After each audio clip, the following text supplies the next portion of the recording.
कबूतर इस जंगल में नए आए थे। उन्होंने कालू कौवे से घर किराए पर लिया था। मैं अपना किराया हर महीने की पहली तारीख को लूँगा। मेरा किराया लेट किया तो मैं उस पर 5% अजाफी लूँगा। नहीं नहीं कौवे भैया, हम आपका किराया लेट नहीं करेंगे। आप चिंता ना करें, हमारा व्यापार ऐसा है कि जल्दी ही चल जाएगा। आखिर ऐसा क्या काम आप करते हो जो कहीं भी जाकर चलता है? अभी तो हमने सोचना है कि हम इस जंगल में कौन सा काम करें। आप जाएं और बिल्ली को आकर अपना किराया ले जाना। फिर कालू कौवा वहाँ से चला जाता है। पति जी, आपके बाहर पक्षियों को कैसे उल्लू बनाए? तो वही पक्षी बनता है जो सबसे ज्यादा लालची होता है, और मुझे इस जंगल में इस मालिक मकान कालू कौवे से ज्यादा लालची कोई नहीं लगता। तो फिर कल लगाएं अपनी डबल करने वाली मशीन। हाँ, इस बार हम डबल करने वाली मशीन ही लगाएंगे। ऐसे पक्षी बहुत जल्द लालच में आ जाते हैं। और फिर दूसरे रोज जंगल के बीच में लूसी कबूतरी और उसका पति डबल करने वाली मशीन लगा लेते हैं। कबूतर तोते को बुलाता है। मिठू, पूरे जंगल में ऐलान कर दो कि हमारे पास एक ऐसी मशीन है जो हर चीज को डबल करके बाहर निकालती है। पहले मुझे मेरी लाल मिर्ची दो, फिर मैं ऐलान करूँगा। फिर तोता पूरे जंगल में ऐलान करता है, सुनो सुनो सुनो, जंगल के सब पक्षियों सुनो। इस जंगल में एक कबूतर और कबूतरी नए आए हैं और उनके पास एक ऐसी मशीन है जो हर चीज को डबल करती है। सुनो सुनो सुनो, अगर किसी को भी अपनी चीजें डबल करनी हो तो कबूतर और कबूतरी के पास जाकर मशीन का इस्तेमाल कर सकता है। तोता ऐसे पूरे जंगल में ऐलान करता है।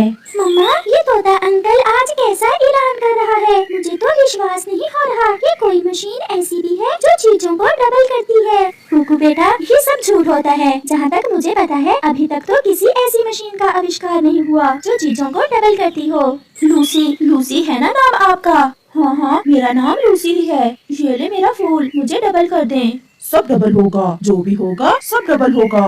बुलबुल, आप अपना ये फूल इस मशीन के ऊपर वाले डब्बे में डाल दें। फिर बुलबुल अपना फूल मशीन के ऊपर वाले डब्बे में डाल देती है। कबूतर ये काम बहुत अच्छे से करता था। किसी को भी पता न चलता था कि ये मशीन कैसे काम करती है। और डब्बे के नीचे वाले बॉक्स से 2 फूल निकल आते हैं, जिन्हें देखकर बुलबुल को तो अपनी आंखों पर विश्वास ही नहीं हो रहा था। मेरा फूल डबल हो गया, ये कैसे हो सकता है? बुलबुल बहन, अब आप पूरे जंगल के पक्षियों को जाकर बता दो कि हमारी मशीन सच में काम करती है। मैं अभी जाकर सब पक्षियों को बता देती हूँ। नहीं बुलबुल बहन, मैं नहीं मानती। ऐसा कैसे हो सकता है? चिड़िया बहन, मेरा विश्वास करें, आपको पता है मैंने कभी झूठ नहीं बोला। ये देखें, मेरे पास केवल एक फूल था और मैंने कबूतर की मशीन में डालकर इसके 2 कर लिए। ये सुनकर तो चिड़िया भी हैरान हो जाती है। मम्मा, अगर ऐसा है तो जाकर देखने में क्या दिक्कत है? हम जाकर देख लेते हैं। फिर चिड़िया भी अपनी एक बाली बिल्लियों की लेकर कबूतर की मशीन से डबल करने जाती है। कालू जी, कुछ सुना है हमारे किराएदारों के पास कोई डबल करने वाली मशीन है? इतना बड़ा कारोबार है उन कबूतरों का, और रहते किराए के मकान में हैं। अगर मेरे पास ऐसी डबल करने वाली मशीन होती तो आज मैं जंगल का सबसे अमीर पक्षी होता।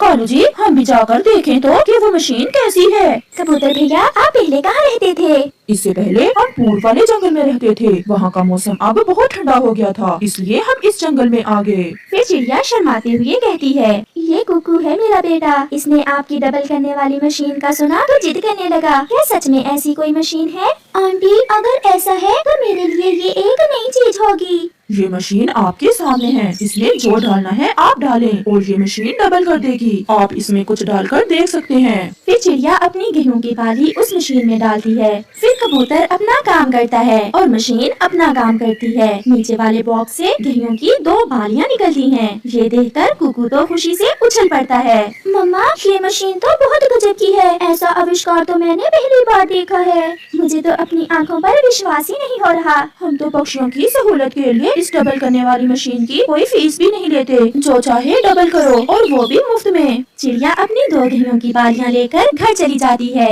आज मैं केवल आजमाने के लिए आई हूँ। अगर आपकी मशीन सच में डबल करती है तो फिर कल मैं अपने सारे गहने डबल कर लूंगी। गहने तो बहुत अच्छे से डबल करती है हमारी ये मशीन। फिर गोरी कवि अपना एक अमरूद मशीन में डालकर डबल करती है। हाँ, ये सच है, ये मशीन काम करती है। कबूतर, आज से तुम्हारे घर का किराया भी माफ, परंतु तुम एक काम करो। बताओ बताओ मालिक जी, क्या काम? तुम इस मशीन से किसी दूसरे पक्षी को कुछ भी डबल करके नहीं दोगे, क्योंकि अब मुझे इस जंगल का सबसे अमीर पक्षी बनने से कोई नहीं रोक सकता। जैसे आप कहेंगे कालू जी, हम ऐसा ही करेंगे। चलो गौरी, हम कल आएंगे और सब कुछ एक साथ ही डबल करके सबसे अमीर बन जाएंगे।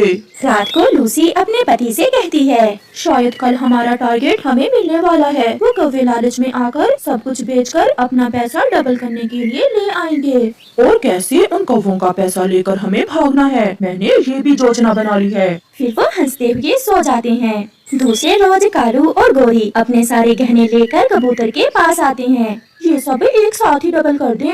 बस थोड़ी ही देर में मेरे सपने पूरे होने वाले हैं, और मेरे भी, परंतु ये सोना ज्यादा है। इस मशीन को ज्यादा सोने को डबल करने में थोड़ा समय लग जाएगा। अगर आपके पास टाइम नहीं है तो आप रहने दें। नहीं नहीं, हम शाम को अपना डबल सोना ले जाएंगे। ऐसा कहते हुए गोरी अपने सारे गहने मशीन में डाल देती है। हम शाम को आएंगे कबूतर, शाम तक ये मशीन हमारे गहने डबल कर देगी ना। आप जाएं और शाम को अपना सोना ले जाना। फिर कालू और गोरी चले जाते हैं। पति जी, जल्दी से सारे गहने निकालें और भागें, किसी और लालची पक्षी की खोज करें। फिर कबूतर और उसकी पत्नी उस मशीन में से सारे गहने निकालकर भाग जाते हैं और जाते हुए एक चिट्ठी वहाँ रख जाते हैं। जब शाम को कालू और गोरी वापस आते हैं तो वहाँ मशीन तो ना थी, परंतु वहाँ एक गत्ते का टूटा हुआ डब्बा पड़ा था और एक चिट्ठी थी जिस पर लिखा था, ये लालच बुरी बला है। कौवा और कौवी एक दूसरे का मुंह देख रहे थे और रो रहे थे। कालू, हम लुट गए कालू। दोस्तों, चलो थोड़ा और आगे जाते हैं। सूखा दाना खा खा कर मेरा तो जी भर गया है। अगर कुछ और खाने को मिल जाए तो। मौसम बहुत खराब है, बारिश किसी भी समय शुरू हो सकती है।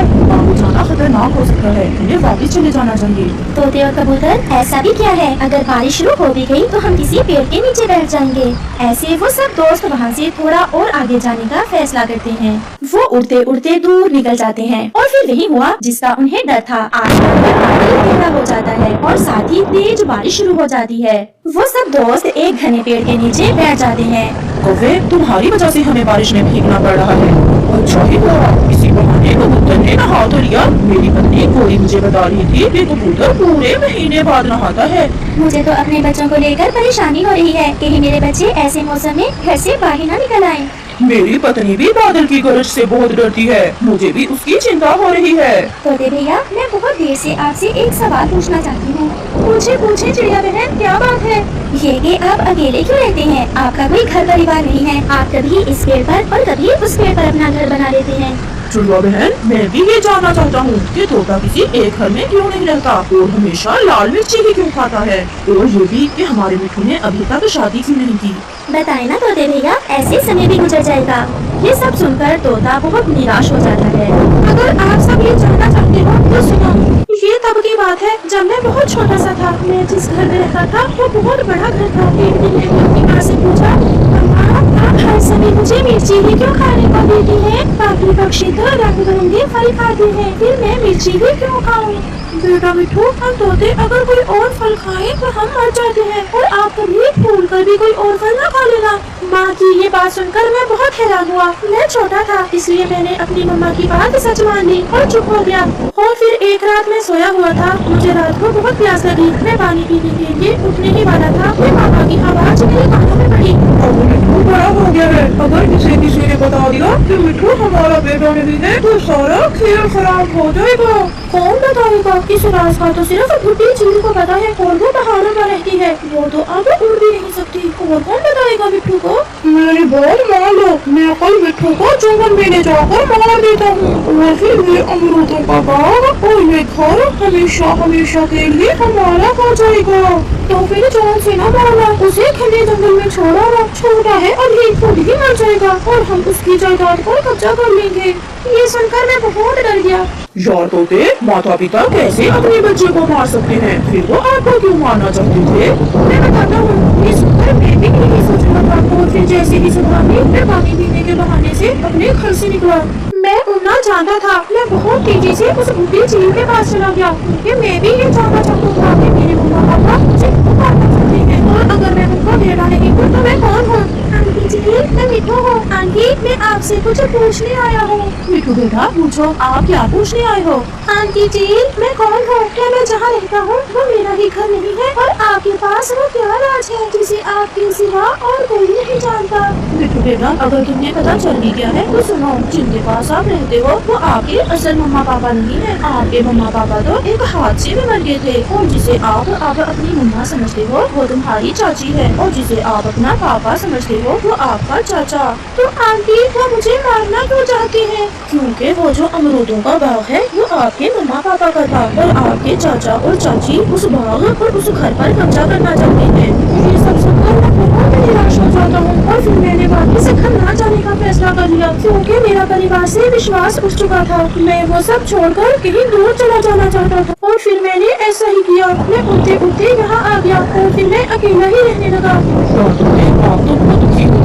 भैया आपने शादी क्यों नहीं की? इसलिए कि मुझे सारे रिश्ते छोटे लगते हैं। मेरे सगे चाचा जी ने मुझे मारना चाहा, और मुझे हमेशा खाने में मिर्ची देते रहे, और मेरे बाप के मीठे मीठे अमरूद खुद खाते रहे। अब मुझे किसी पर भी विश्वास नहीं है, मैं अकेला ही रहना चाहता हूँ। नहीं तोते भैया, सब रिश्ते ऐसे नहीं होते। जहाँ बुराई है वहाँ अच्छाई भी है। माँ बाप, बहन भाई, पति पत्नी और संतान के रिश्ते ऐसे रिश्ते हैं जो एक दूसरे के लिए जीते हैं। अगर आपके चाचा और चाची ने आपके साथ ऐसा किया तो इसका ये मतलब नहीं कि सारे रिश्ते ही ऐसे होते हैं।